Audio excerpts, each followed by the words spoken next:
Send in the red shirts.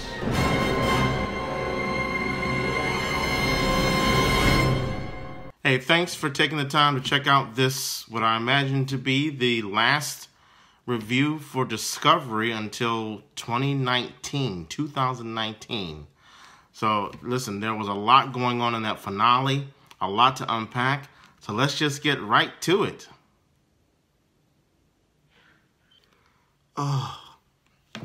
Remember when you first saw those Star Wars prequels? I know that's sacrilege to bring that franchise up, but I'm going there. When you saw those Star Wars prequels and you saw how Hayden Christensen butchered the role of Anakin Skywalker, and it kind of tainted the whole Darth Vader character, and it took somewhat of the luster off of the trilogy that I grew up with, the original trilogy. Remember when you sat through, what, 7 or 8 seasons of Lost, and it was so exciting, and so many mysteries were built up, and there was so much build-up, and then they gave us that finale where the whole fate of mankind was boiled down to a fist fight between two guys, and there was a literal cork in the ground. Remember that? Well, if you're anything like me, watching those two properties, how they wound up or how they ended up, it kind of took a little bit of the luster off of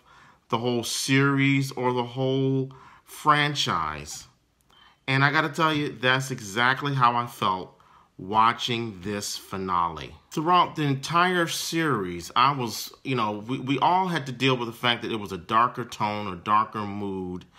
And I rode with the series all the way through. And I am not someone who changes that easily or who adapts that easily. But I was enjoying what I was seeing, and I just had faith and trust in the writers that all was going to play out to just a satisfying conclusion where all of these things that we cast doubt about were explained, or there was something that was going to resolve everything for us.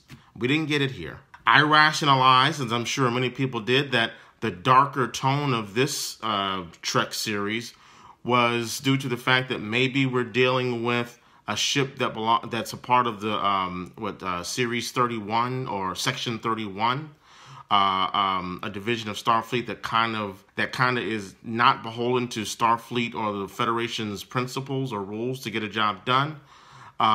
I also rationalized that we're dealing with Lorca, a captain. Although I liked the captain, a captain who clearly is a rogue himself, who's working maybe outside the confines of Starfleet. Because all of the darkness and all of the stuff that we're not used to seeing in Star Trek, I assumed maybe it was because it was just like bottled onto this ship on the Discovery, and that maybe outside of the ship Discovery, that things are more like we were used to seeing in the Federation. What we've seen on TNG, Voyager, DS9, and so on and so forth. That I rationalized that it was Lorca who was setting the tone for the Discovery starship, and since the show is based on that starship, that's why we're just getting the darker tone. Well, no, apparently not. Prior to the series debuting, and reading a lot of the press materials, it was clear to me, or I got the impression, that this show was going to somewhat mirror, see what I did there? Was going to somewhat mirror what was happening in real life. We saw the Klingons at first, and we all complained and groused, as I was one of the most vociferous complainers out there. But the writers and the producers said that, the Klingons were kind of an analog for the isolationism that the United States was entering in with this new administration. As the show debuted and progressed from episode to episode, watching the many after Trek episodes, a lot of the people that would appear on that show that were working behind the scenes, they gave me the impression that this series is, in fact, somewhat of an analog for what we're experiencing now, again, with this current administration, with the new norm, which is not very pleasant. That all came across in this series. I took the writers at their word that they were making a like a morality play about what we're dealing with in 2016, 2017, 2018. Well, if that's the case, what I got from this finale is that democracy truly does not work, that terrorism in some cases goes unpunished for the greater good, and that institutions that are meant to preserve freedom can delude themselves into believing that they're doing exactly that when they're actually doing exactly the opposite. So let's get into the heavy lifting right off the bat. My two biggest problems, I think there are only two, my two biggest problems with this episode are that we have yet another mutiny on a starship. Now, I know a lot of people out there on Facebook in particular want to debate me about whether or not what we saw was a mutiny, but the fact that Mike definitively says, will it take another mutiny to expose Starfleet? She says, she uses the word mutiny. So I'm going to go with the writers here. Plus, it's the 23rd century. So maybe the definition of mutiny changes as we evolve into the 23rd century. Having said that, it's revealed that Cornwell, acting for the Federation, or speaking for the Federation, greenlights a mission for Mirror Universe Georgiou to plant a bomb in the bowels of Kronos that could potentially destroy or annihilate the entire planet. Mike and Saru and crew, they stand up against Cornwell and say that, we're not doing this. We have to find another way.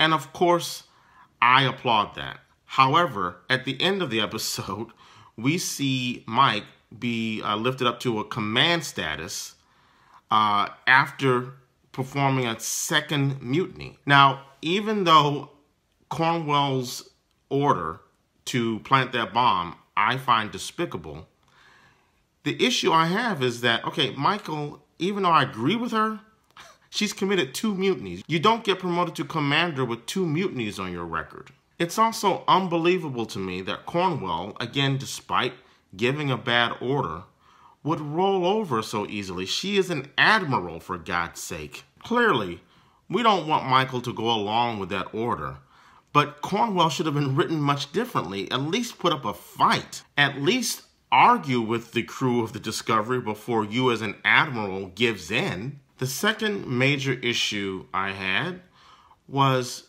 Starfleet apparently is willing to hand over weaponry to install a leader on Kronos. Starfleet is willing to give over a bomb so that L'Rell can then subjugate the Klingons into installing her as ruler. What?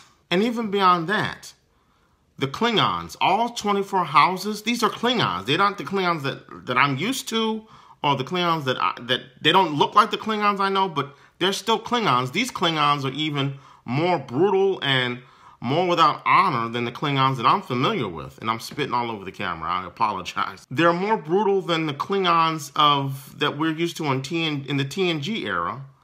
And yet they all just withdraw just because L'Rell holds up an iPad and says she can blow up the planet. None of the Klingons, I mean, they laugh at her, but none of the Klingons, after she claims that, none of them ask for proof or evidence. They just all believe her and withdraw from Earth. I sat there watching that, and my wife said, boy, this is very underwhelming. And I was like, well, no, give it a chance, give it a chance. And when I saw L'Rell hold up that iPad, I'm calling it an iPad because I'm trying to be funny here. When she held that up and, basically said, hey, follow me, I'm the leader now. And then we saw a shot of all of the Klingon ships dispersing or disbanding from attacking Earth. I sat there and I said, huh? That's it? I hate to admit when my wife's right, but I had to turn to her and say, damn, you nailed it. Underwhelming. Oh, yeah. There's the third major issue I had with this episode. They let Mirror Universe, I'm going to call her MU, they let MU Georgiou walk free. This is a fascist who just tried to blow up the planet. Clearly, she could fall into terrorist category. And they let her walk free on the planet that she just tried to annihilate. If it was worth the Discovery crew mutinying over MU Georgiou planting a bomb that's going to eradicate Kronos, doesn't it make sense that an independent council on Earth, independent council, again, we're talking about this being an analog for what's really going on in our society, that an independent council would bring Cornwell, Georgiou, and anyone else that was involved with this plan would be brought up on charges of genocide, unless you want me to believe that every member of the Federation or of Starfleet signed on for that. And I don't believe that. If that is the case, then this is what I'm going to move into now. This really was some of the poorest writing and plotting I've ever seen. Before I move on, since I'm speaking about Georgiou, and by the way, Michelle Yeoh apparently does still work out, because in that one scene where she's wearing the leather bustier, we're entering Gamilf territory. Is it okay to say that? Can I say that? We saw M.U. Georgiou ready to execute Michael Burnham in the previous episode with no qualms, no mercy. Yet in this episode, she walks away from killing Michael after Michael thrusts the disruptor onto her chest and says, "You're going to have to go through me. You're going to have to kill me to get through me." And Georgiou just turns away. What? What kind of writing is that? What kind of characterization is that? But like I say, all around, just poor writing, poor plotting, and characters behave in ways that I just don't understand why they're doing what they're doing. I spoke about Cornwell earlier, just a few minutes ago. How interesting would it have been if they had built up that subplot where Cornwell installs Georgiou, M.U. Georgiou, and maybe Cornwell becomes somewhat of a villain in this finale, and they have to take the fight to her. I mean, the writers can write whatever they feel or whatever. It's all coming from their imagination. So you don't have to write where Michael does another mutiny. Or if you do, you have it where maybe Cornwell becomes the villain of the piece. It's not so much L'Rell, but it's Cornwell. How interesting would that have been? And then at the end, we see Cornwell brought up on charges, as I just suggested. And Georgiou, M.U. Georgiou, is brought up on charges because she is beholden to the Federation of the Prime Universe now. So charges could be brought against her. Yet time and time again, I saw, really wasted opportunities in this finale. And again, I'm blaming it on bad writing. But let me back up. The episode starts off with some great exchanges between Georgiou, Saru, and Michael on the bridge. I thought it was brilliant how the writers established a conflict between those three, where Georgiou was giving shade towards Saru. And by the way, after Trek, they did a pretty nice segment about all the shade thrown on the bridge in this series. Anyway, that writing was great. It set up a conflict. It set up a dramatic conflict which portended to something big that was going to come as the finale progressed. But like some other moments that occurred throughout the season that I was willing to forgive, this scene also was kind of tension and buildup that didn't really pay off. We saw hardly anything of Saru in this episode when he was given such a great spotlight in the episode prior. Here he's kind of written off. Another great moment they could have played with in this episode, there's a line that M.U. Georgiou delivers to Tilly. She says something like, when Tilly says, "I'm not the person that you might know from your universe." And Georgiou says, "Don't be so sure, Killy." Okay, great line. Great line. They don't do anything with it. Tilly, while she delivers some really funny moments, which I think were great and required to lighten the mood every night, from moment to moment, they don't do anything with that. How cool would it have been to have seen Tilly kind of embrace the darker side, kind of becoming a little bit of of the Killy that was referenced. We never saw that character in the Mirror Universe, but it would have been great to have played with that maybe Tilly goes to darker places in this episode. I mean, those are two characters that they could have done something with, Cornwell and Tilly, that would have possibly given us a much better, a much more satisfying plot arc in this show, in this episode. The fight scene between M.U. Georgiou and L'Rell in the brig. Again, I loved it. That was an example of the writers proving that this series is about what we are dealing with today, about, abrogation of civil rights, police brutality, possibly. That scene could have referenced any number of things we're living, as did this series brilliantly.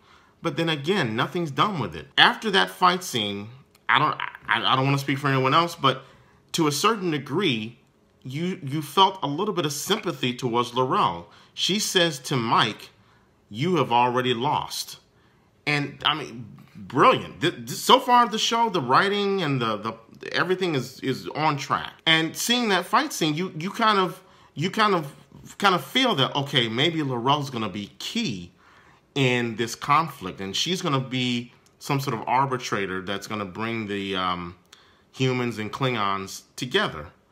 And to a degree she is, but the way they fumble it with, again, I already said, with her becoming ruler because she's got a bomb. I know I'm repeating myself, but the writers want us to, writers are telling me that, yes, we can, we can unite as long as someone maintains power and is in leadership and can basically subjugate all of the citizens that have united. That's not a democracy I would want to live in. And by the way, how are the Klingons able to so successfully nearly bring the entire Federation to its knees? Now, I don't know how many planets are in the Federation. Well, let's be honest. Even when at the height of Star Trek, I didn't know how many planets were in the Federation. If you did, kudos to you. But, I assume that this is this is a more nascent period for the Federation. But even so, how are the Klingons able to bring the entire Federation to its knees almost to the point of eradication? How does one planet dominate an entire civilization of planets? I mean, you could argue that the Borg was a single planet, a machine planet, and they subjugated innumerable species, but they did that by inculcating those species into the Borg. So they were multiplying their numbers as they, laid waste to planets. Kind of like zombies take over the world by creating new zombies of innocent people. I don't know how the Klingons, one planet, one homeworld, is able to subjugate an entire federation. Another example of, in my opinion, poor writing. I also didn't get why Mirror Universe Georgiou was willing to go along with this plan. What does she care? I mean, is it because in her universe she destroyed the Klingon homeworld, and in the Prime universe she just feels like, yeah, no, I can ride with that again. I mean, even fascists have a motivation, I would assume. And now Georgiou is a woman out of place, out of time. Well, not out of time, but out of place in a different universe. And she still has these petty motivations. She just wants to blow up. She gives a little hint of a motivation at the scene where she should have killed Mike, or at least shot Mike. She says, "I like you, Michael. Join me." A little bit of that Star Wars stuff going on again. Why don't you join me and we can rule Starfleet and Klingons, the Klingon homeworld. They'll be at our knees, at our mercy. How? You blow up the Klingon planet, and if Starfleet is as unprincipled as they've proven themselves to be with that plan, what makes Georgiou think that they're going to be loyal to her? How is blowing up the Klingon homeworld not just make Georgiou a pawn in Starfleet's immoral game? Because Starfleet is behaving immorally at that point. I know they're on the edge of eradication and devastation, but as Michael says during that mutiny, we are Starfleet, we have principles. So even facing eradication, blowing up a planet, I'm just saying, why does Georgiou think that she's going to get devotion from Starfleet after she's done, as opposed to just being thrown in a brig or executed herself? Because she is a terrorist, a fascist terrorist. It makes no sense that she thinks she's going to bring Starfleet and the Klingons, what's left of the Klingons, to her mercies. So it's not a very convincing motivation. Again, not the best writing. And we get another scene between Ash and Mike. This one, it played, of all the scenes between those two, this one played the best to me. I don't know why. But at the end of it, I was like, okay, you're leaving, Ash. Okay, fine, get to stepping. All right, fine, go. Let's get this over with. I don't understand why Mike says to Ash, he says, "I see you, Ash, in your eyes, only you." She's basically saying, I understand that Vought doesn't exist anymore. That you are, you know, autonomous once again. Okay, so if that's the case, if you say that and you understand that and you believe that, why do you let him go? Why does Mike let Tyler walk away? Why can't they renew their relationship, or at least work towards building that trust in a relationship again? That just speaks to what I was saying earlier about characters in this episode. They do things and say things that had me scratching my head. And at the end, we get a really, really corny mashup of speeches, intercutting between Mike's speech and I think Cornwell's speech.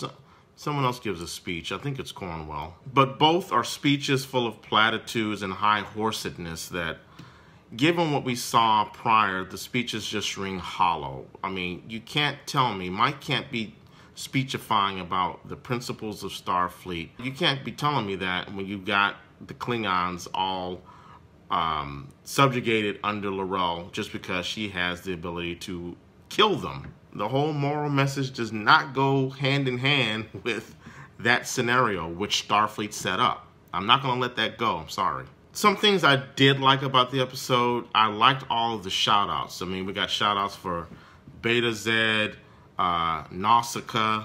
You saw the Orions. There was a shout-out to Mintaka 3, which I think was in the TNG episode Who Watches the Watchers. Could be wrong about that. We got a shout-out to an original series episode title, Bread and Circuses. That was a little forced, but, you know, it was cute. It was an Easter egg that I liked. We got another shout out, which was a little, again, it was the writers playing around with continuity. We saw some yummy Ceti Alpha eels being cooked on the planet surface of Kronos.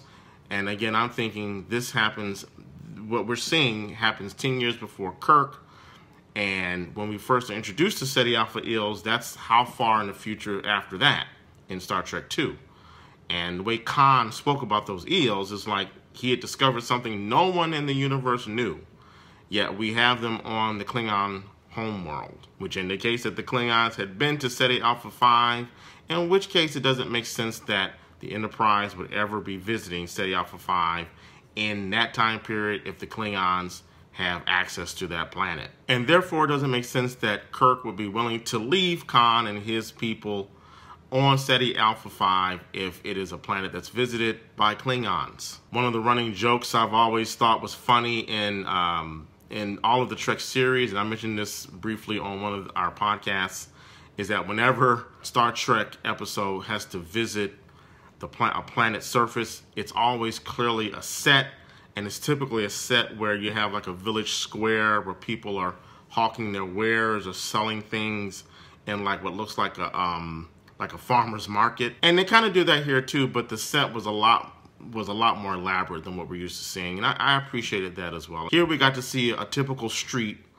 on Kronos, and that was pretty cool. I'm not sure how much sense it made to see the many different races on Kronos, because as I mentioned earlier, and as the writer said prior to the debut of the show, that this Klingon race represents isolationism and nationalism, and yet we see so many different species. But I actually like that, because typically in Trek, when you go to a planet, you only see the species that are native to the planet, because they are a big part of the plot. And here we see a planet that is populated by multiple species, and just like this country, we're populated by multiple races, multiple ethnicities. So that was good to see, although again, it kind of goes against what these Klingons are about. But seeing the Orions, you know, that was cool. I saw some people complaining about how these Orions aren't what we're used to in terms of the original series, but you know, maybe I don't know that much about Orions, but I was fine with it. We got to see Clint Howard. A lot of people were thrilled to see that, given that we saw him in the original series as an infant, I believe, as a baby. Given that I was born the same year that the original Star Trek debuted on TV, sure made me feel old. But of course, there was that big reveal at the end of the episode. We get to see the Enterprise, and I was sitting there when my man at the was trying to raise the I don't know the character's name, but he was sitting there trying to raise the hailing frequency. and we saw on his console NCC-17. I looked at my wife and I said, they're not going to introduce the Enterprise now, are they? They're not going to do that to us, are they? They know we're not going to be able to see anything until 2019. We're not going to get anything until 2019.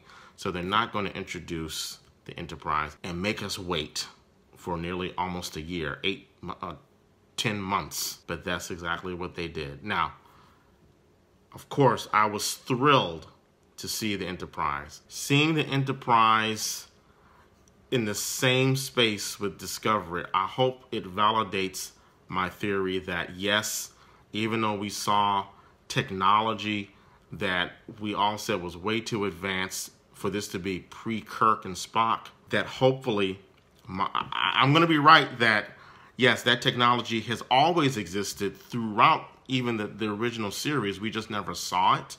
And that the Enterprise and Constitution-class starships just weren't outfitted with the technology that we see on the Discovery. I'm also wondering if we'll get to go on the Enterprise and see the traditional polo shirts with different colors designating rank, and the traditional black slacks and black boots. Hopefully we'll see that. I don't necessarily want to see an Enterprise that's as stripped down and as retro as what we had in the original series. I understand that they can't give that to us because it won't sell. But it was a thrill.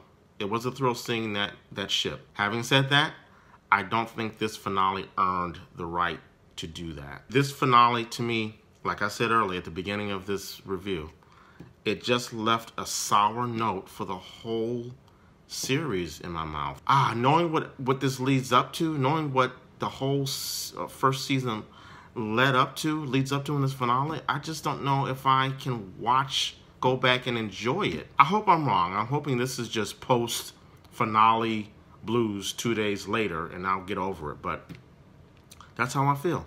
They didn't earn the right to call on the Enterprise to juice us back into a sense of excitement after watching that lackluster, poorly written, poorly characterized, and poorly plotted finale. Oh, and as I'm looking at my notes, I had a couple other questions. Please feel free to answer them. I know a lot of you hate me now anyway, but this is just my opinion. So please, if you have a response, I'd love to hear it. Why the hell is Sarek smiling at the end? He's a Vulcan. He's one of the most stoic Vulcans in Star Trek history. Why is he smiling? And why does Starfleet abandon the spore drive? Let me phrase that question. Let me put that question in context. Because we've never seen spore drive until this series, of course, they're going to have to come up with a way to lose it or get rid of it or write it off the table, because clearly it hasn't existed since the original series. Can't you just give us a reason?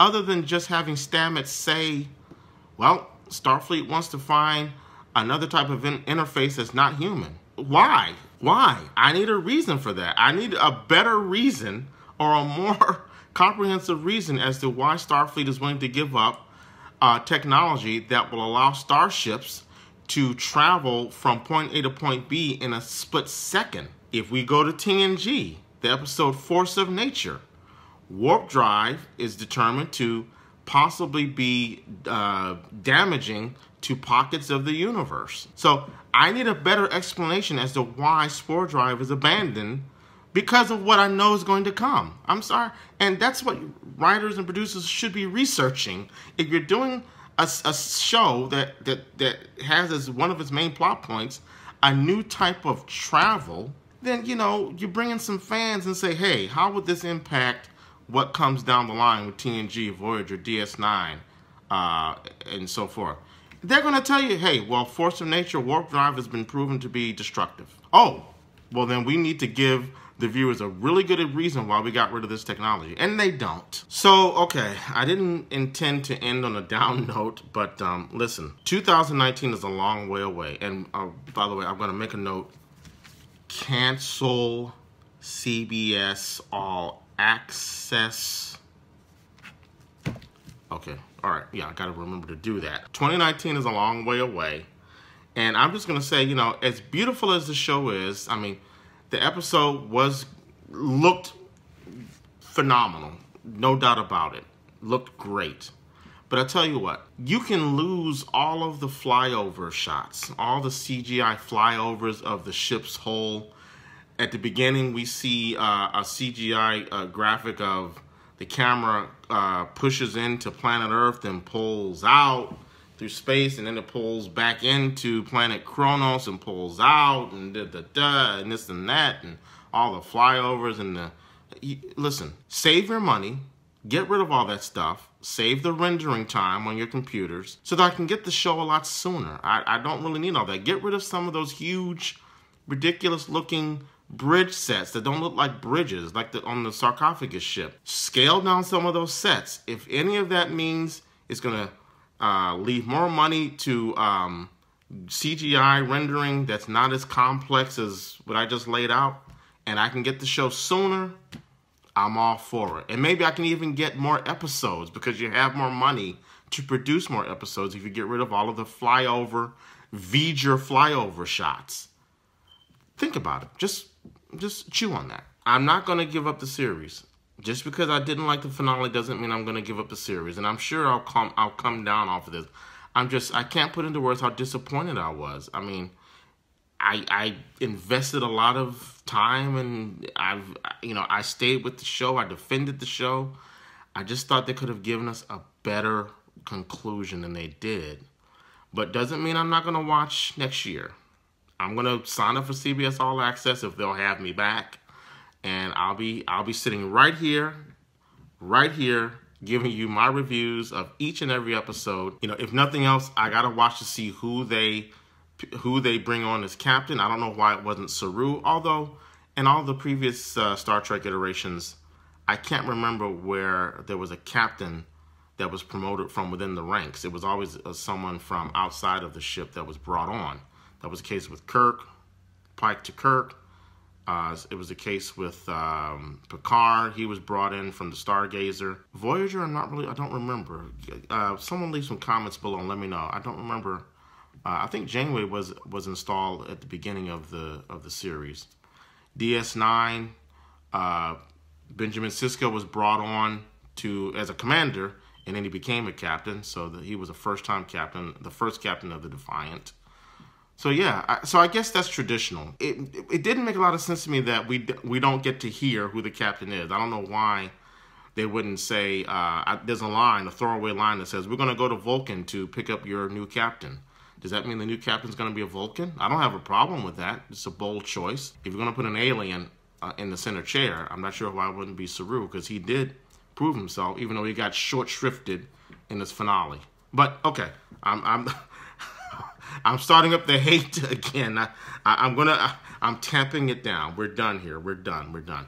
I'm going to be there in 2019. I'm going to be sitting right here giving you my thoughts, my opinions. And by the way, my red shirt compatriots, we're going to be recording an episode tomorrow night where we're going to discuss the series as a whole. We're going to discuss what we thought about the finale. And we're going to discuss the ups and downs. We're going to discuss our favorite episode, our least favorite episode. We're going to just cover the whole thing because we got a lot of time until the next